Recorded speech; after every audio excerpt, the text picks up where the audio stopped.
Wanted to share something with you. This is called 19 and Counting. It was early in the morning when I first found out that we were finally about to meet. Even though I knew we had to meet, I was super nervous, but at this point it was inevitable. I'll never forget that moment. It was an early Friday morning at 3:39 a.m. She was beyond beautiful, a little short with short hair and a set of unforgettable brown eyes.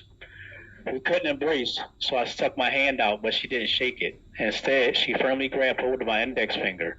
It was July 1st, 2005, the day my daughter was born. I only had 7 weeks with my baby girl. 7 weeks because I went to prison and never returned.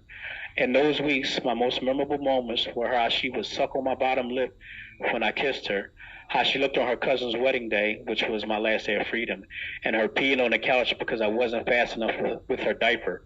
This was funny to me, but not to her mom because I had been warned numerous times.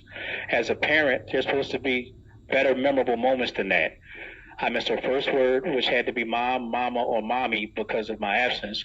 I wasn't there for her first steps, first time she went potty, first day of school, or first heartbreak. No seeing her off to prom, and no graduation. I could only pray that somehow I'll make a wedding should there be one. I had to watch my baby girl grow up through pictures and visits. This is one of the many sides of incarcerations that's never talked about. So many people's lives change when one commits a crime. The victim, their family and friends, the accused, and their family and friends. If you're reading this, think twice before you pull that trigger, sling that work, rob that Vic, or bust them checks. There are no winners, only losers in situations like this. As of this writing, I've missed 19 of our birthdays and counting.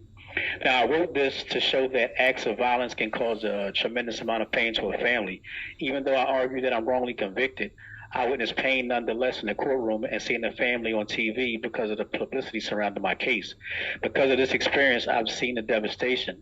A lot of lives can be affected. Parents, children, siblings, best friends, the list goes on. Anniversaries, birthdays, and holidays can be very emotional to a family. Not only the victim's family, but the same thing applies for the suspect.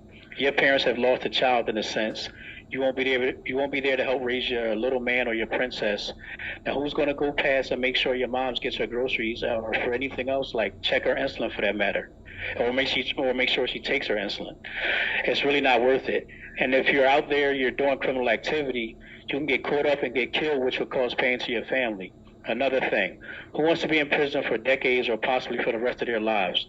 So overall, please think of your actions. My heart goes out to the people who've lost their homes and family members in the LA fires. Please try to enjoy your rest of the day. Thank you.